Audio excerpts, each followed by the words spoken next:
Здравствуйте! Это гадание будет для тех, кто устал от одиночества. Это гадание будет для вас, если вы почему-то до сих пор не встретили ту самую настоящую свою единственную любовь и почему-то не встретили того самого достойного человека, того самого достойного партнера. Я напоминаю вам о том, что любовь – это роскошь, любовь – это магия. И действительно, к сожалению, очень многие люди проживают эту жизнь без любви.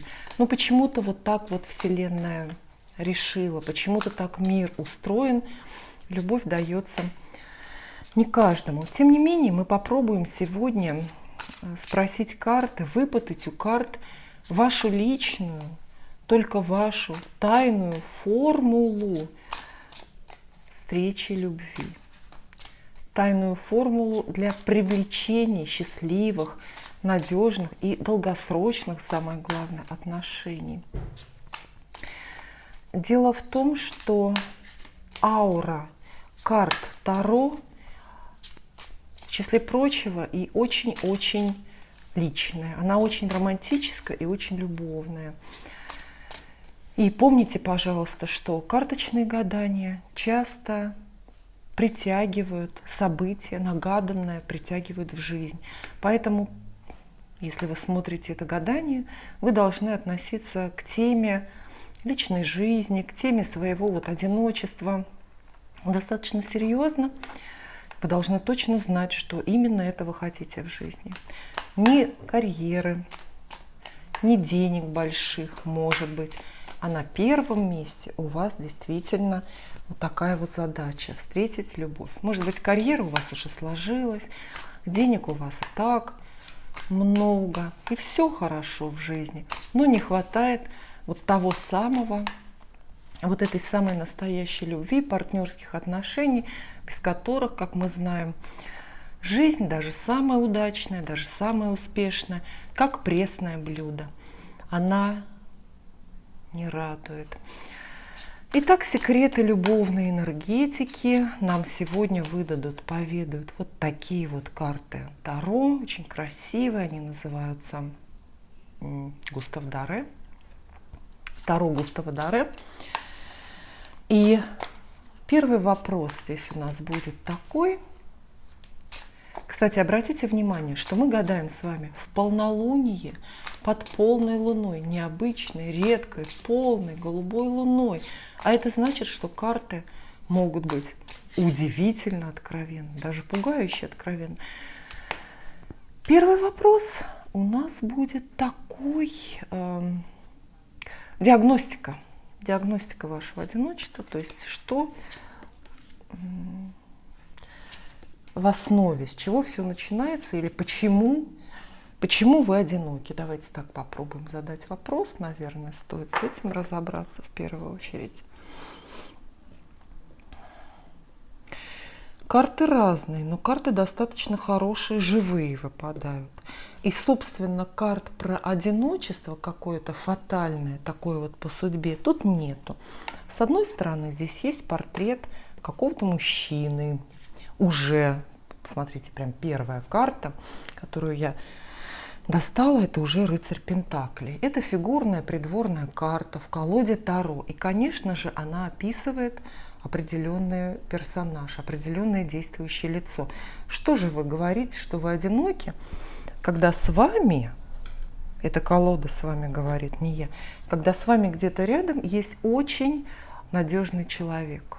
Ну, может быть, он вам не слишком нравится или он не очень близко сейчас, но тем не менее этот человек есть. То есть это некто,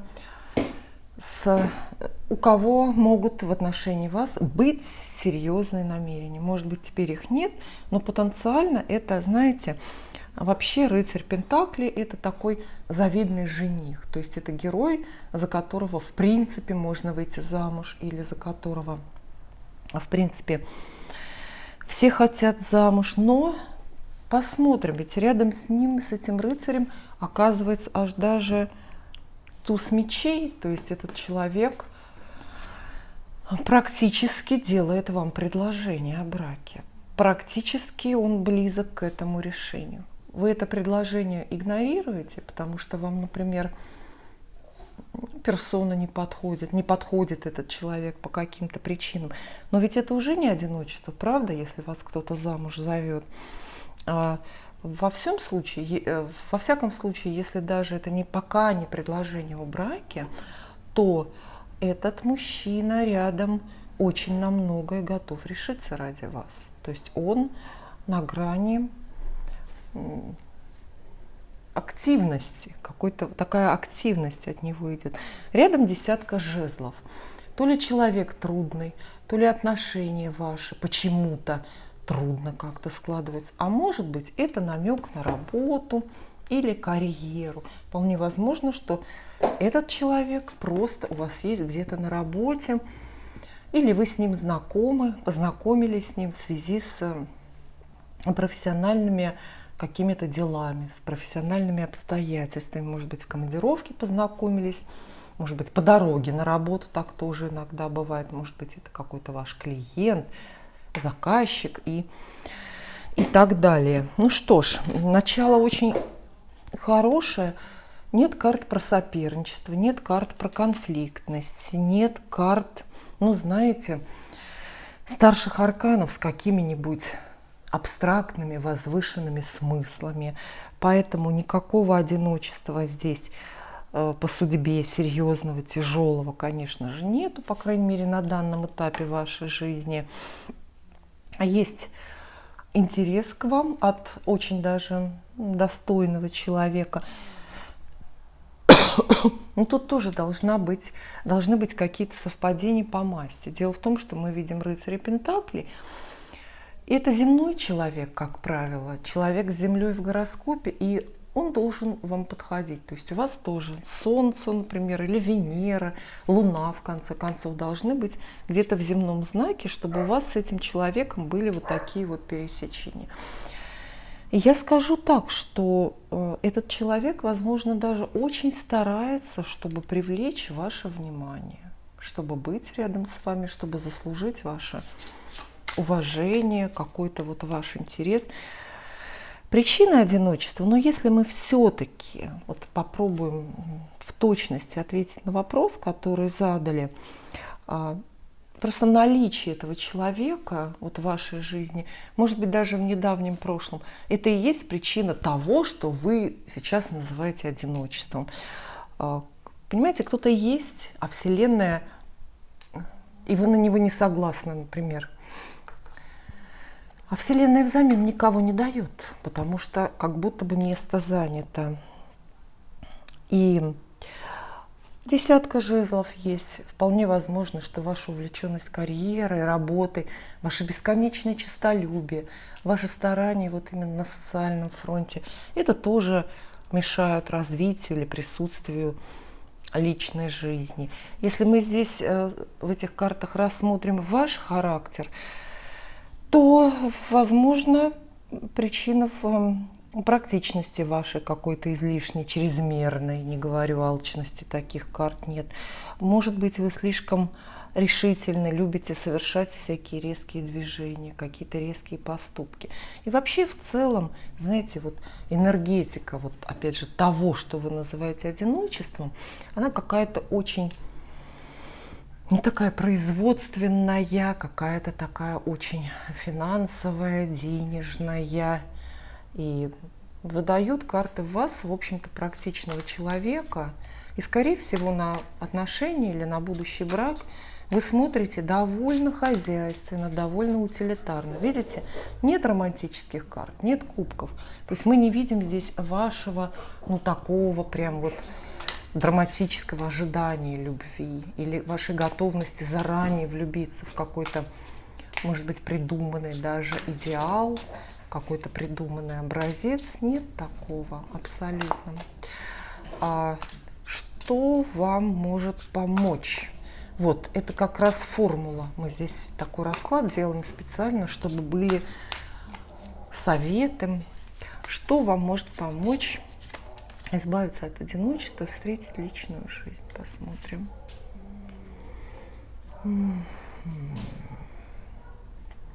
Да, здесь уже карты, конечно, посложнее.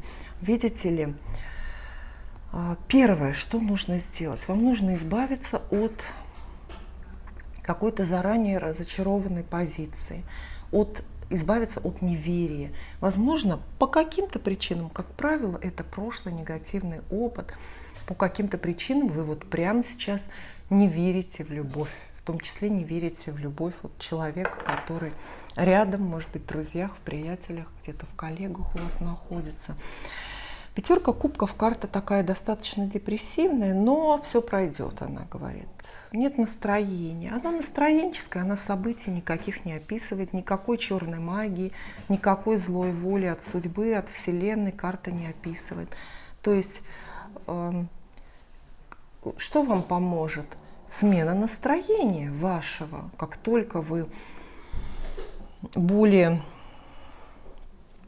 ясный, что ли, более какой-то добрый взгляд получите, образуется он у вас на любовь, также все это и случится, и вы не будете одиноки. И вообще карта выдает очень вашу собственную запутанную позицию в любви. Посмотрите, здесь есть, уже появляется старший аркан, карта жрица. Карта жрица в некоторых раскладах говорит про женскую любовь, но не в нашем раскладе. Здесь скорее она выдает в вас некую холодность. И с ней, конечно же, тоже, не знаю, надо или не надо, но можно бороться. И в то же время жрица – это такая мудрая женщина, которая умеет любить глубоко, всем сердцем. А это значит жалеть, прощать, не торопить, умеет не предъявлять претензий. А еще карта жрица всегда в колоде Таро говорит про платоническую любовь. И карта говорит, что ваше одиночество рассеется как дым, ваша личная жизнь устроится, если вы сможете сохранять в себе какую-то женскую тайну, если вы сможете быть по-настоящему мудрой. Самое главное, если вы сможете не торопиться. Я знаю, что это очень трудно, особенно если возраст поджимает, как кажется. На самом деле это все неправда, но ощущения такие могут быть. Карта жрица предлагает вам в первую очередь полюбить самой.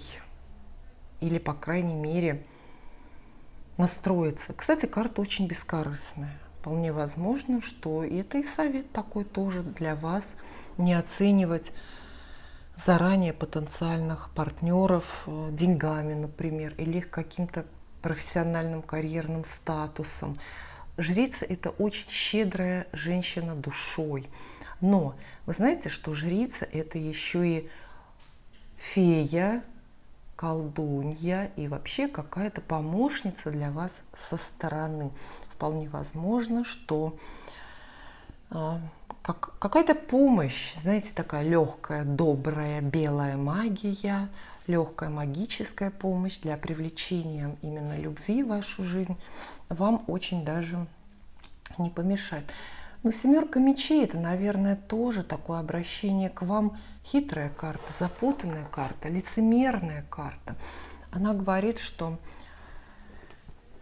то ли ваши планы и ваши намерения вообще в любви какие-то очень сложные, сокрытые. Видите, карты все про тайну вам выпадают. И карта не призывает вас, тем не менее, ходить каким-то простым путем. Она скорее предлагает действительно сложный, несколько обходной путь решения проблемы. В целом карты предлагают вам схитрить. Знаете, если вы обратитесь к каким-то магическим, за какой-то магической помощью или, может быть, самостоятельно с этой задачей справитесь, то это и будет, в общем-то, хитрость ваша такая невидная, хитрость во спасении. Но, посмотрите, карта-то очень непрактичная, то есть много работать вам не поможет устроить личную жизнь. Много денег, карты абсолютно безденежные, тоже не поможет вам в вашем конкретном случае. Я не говорю, что это распространяется для всех. Мы обращаемся вот именно к вам. И поэтому решение, путь к решению проблемы какой-то очень эмоциональный, чувственный, очень возвышенный, что ли, даже. И повторяю, карты весьма-весьма бескорыстные. Это такая отсылка, может быть, к общеизвестному факту, да, о том, что женщины часто как будто бы заранее отметают многих достойных женихов просто потому, по причине их, там, скажем, несостоятельности, недостаточной состоятельности. Это правильно. А что вам мешает? Или кто скорее мешает вам? Кто мешает вам личную жизнь устроить? Это... Вот видите, не зря я сказала кто. Действительно, карты выдают портрет женщины. Кстати, она не злодейка и не соперница. Женщина примерно вашего возраста, эмоциональная, в целом настроенная к вам хорошо и даже любящая. Что-то вроде сестры или лучшей подруги. Но эта женщина, ее фигура, тень этой женщины выпадает все равно у нас в препятствиях. Представьте себе. Может быть, ваше внимание рассеивается, растрачивается на дружбу, да, на какую-то женщину, на дружбу. Может быть, это подруга, которая дает вам много плохих советов или постоянно уводит ваших женихов или перетягивает внимание на себя. Ну вот обратите внимание, вот какая-то женская фигура здесь есть, слушать или нет дальше эту женщину, ваше дело, дружить с ней или нет. Ваше дело, но старший аркан все-таки здесь главная карта, это карта повешенной. То есть есть место какой-то жертве, какой-то привязанности. У вас связаны руки. Причем эта привязанность, конечно же, она никакая не физическая, это независимость.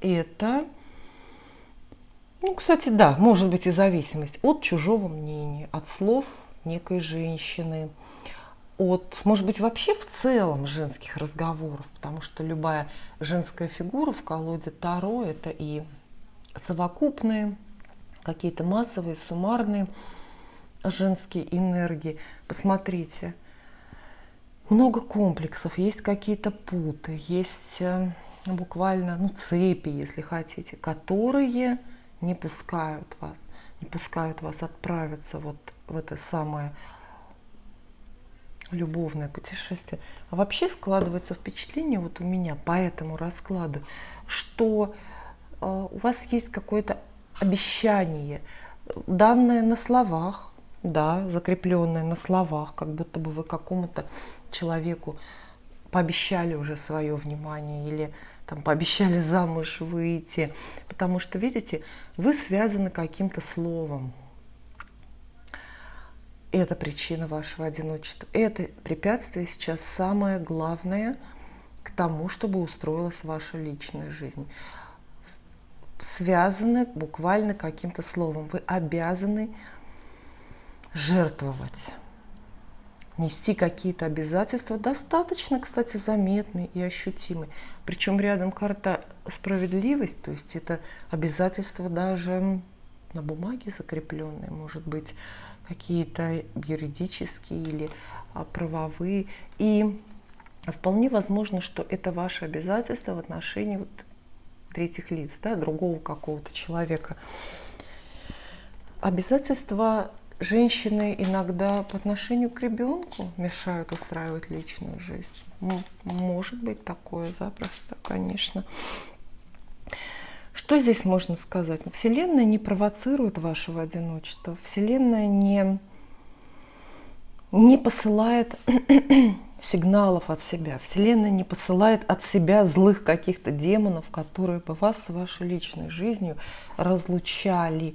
Вот это скорее ваша жертвенность, ваша привязанность, вообще тяжелое настроение, какой-то тяжелый подход к любви. Это, конечно, все находится внутри вас. И когда получится это все преодолеть, или когда вы вот отработаете эту жертву, все отдадите, что считаете нужным и должным, обязанным, тогда, скорее всего, развеются тучи, и все будет хорошо, и встретите вы личную жизнь. Теперь непосредственно советы для вас. Что же делать? Разгадка, та самая формула. Разгадка. Что вам делать конкретно сейчас, в этот день, может быть, в этот час, ну, или на этой неделе, в этом месяце? Что же вам делать? Куда отправиться за личной жизнью? Она так близко у вас, но вы ее не очень-то хотите, потому что считаете, что должны делать что-то другое. Вот так вот это выглядит. Вот такая вот позиция у вас. Так, советы. Ой, башня.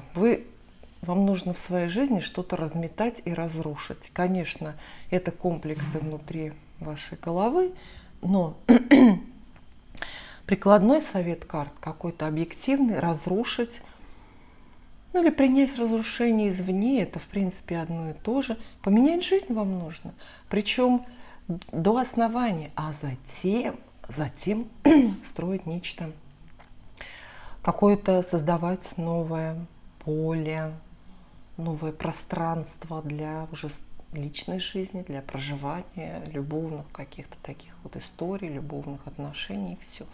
То есть, что говорит башня вам в позиции совет? Если все оставить как есть, вот прям вот все оставить, ваши принципы убеждений, ваши отношения к себе, ваши отношения с людьми вокруг, работу, место жительства и прочее, вот не прикасаться, все тронуть, то личной жизни не будет. Вам нужно хотя бы решиться, хотя бы что-то из вышеперечисленного, пусть болезненно и скоро, но разрушить. Вот так вот. Отбросить нужно будет все старые печали. И в частности, нужно будет как-то залечить ваше разбитое сердце. У вас вот по картам видно, есть какой-то болезненный, негативный, сложный опыт в личной жизни. Это все блоки, это, естественно, не пускает вперед. И старые печали, вам нужно очиститься от этого опыта прошлого, для того, чтобы поверить в будущее. И в том числе башня как раз относится к этой тройке. То есть она говорит, что даже болезненное выбрасывание воспоминаний подойдет здесь. Знаете, болезненное такое. Но это нужна работа, это достаточно серьезная работа. Проработка. И главное, ни о чем не жалеть. Себя не жалеть еще важно. Вот так вот. О, посмотрите, и 8 кубков. Ну все. Я же сказала, что полная луна, тем более супер луна, даст нам большие откровения. Видите, что получается? Вам нужно уйти, бросить, отказаться. Откуда уйти? Что бросить? Прежние отношения или воспоминания о них? Ваши старые слезы или вот эту вот фантомную боль от когда-то давно разбитого сердца? То есть вам нужны просто большие перемены. Вот понимаете как?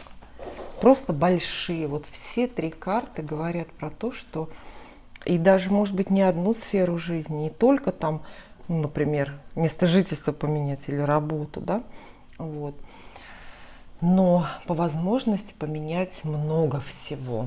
А это и касается, кстати, и внешности. Я тут очень много говорила про ваш внутренний мир, про ваше настроение.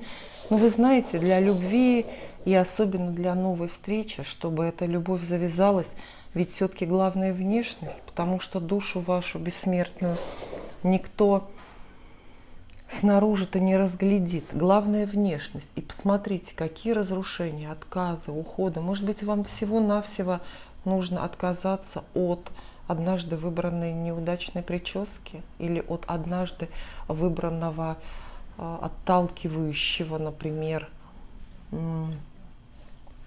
поведения, вот алгоритмы поведения какие-то, которые, ну, не помогают, так скажем, в личной жизни. Очень-очень большие перемены. Я думаю, что набор вот этих перемен для каждой из вас разный, но про себя вы все поняли. Все поняли, вы прекрасно знаете, кому нужно переехать, чтобы встретить личную жизнь, там, не знаю, на другой континент или в другой город, кому нужно выбросить из головы слезы о бывшем. В общем, отказывайтесь, убегайте, спасайтесь, приветствуйте перемены, меняйтесь внешне и внутренне, и будет вам счастье. А вот будет или нет вам счастье, об этом следующие 3 карты нам расскажут. Они будут последние.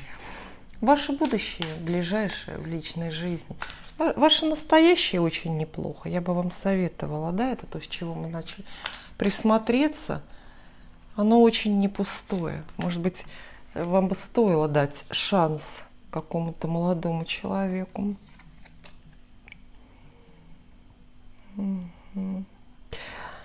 Ну, солнце. Ох, и колесница. Посмотрите, карты какие крупные вам выпадают. Перемены ждут вас в личной жизни. Перемены очень счастливые. Наступит ясность, наступит тепло, наступит, ну, буквально новая эра и новая жизнь. Карта Солнца обещает счастье. Гадаем мы на любовь. Счастье здесь – это и новое романтическое знакомство, и рождение сильного чувства внутри вашего сердца. Это и в том числе радость от возможности доверять какому-то новому человеку. А самое главное, Солнце – это наступление ясности. Ну, наконец-то, совсем скоро, это несколько месяцев, такой краткосрочный здесь расклад, совсем скоро вы сможете выдохнуть и увидеть правду, и увидеть какой-то свет. Портрета нам вашего будущего идеального партнера здесь карта не выдает, но, вероятно, он и не нужен. Самое главное, что колода однозначно, с полной уверенностью и самоотдачей говорит «да». Видите, Солнце с колесницей сошлись. Грянет гром среди ясного неба, и вы сами не заметите, как даже слово «одиночество» станет для вас пустым, чужим. Забудете его значение. Но, видите ли, эти карты, вот эту победу, вот это счастье, тепло, любовь, разделяет 10 мечей. А 10 мечей – это вот возврат опять к нашим советам. Вам нужно пройти через кризис, через довольно большое, крупное очищение внутри и снаружи, как я уже сказала. И интересно, что новые чувства и победы же в любви, видите, победы могут быть, кстати, связаны с дорогами, потому что колесница здесь выпадает. А мы уже слово «дороги» несколько раз произнесли сегодня. И вот эти перемены будут довольно болезненно восприниматься вами.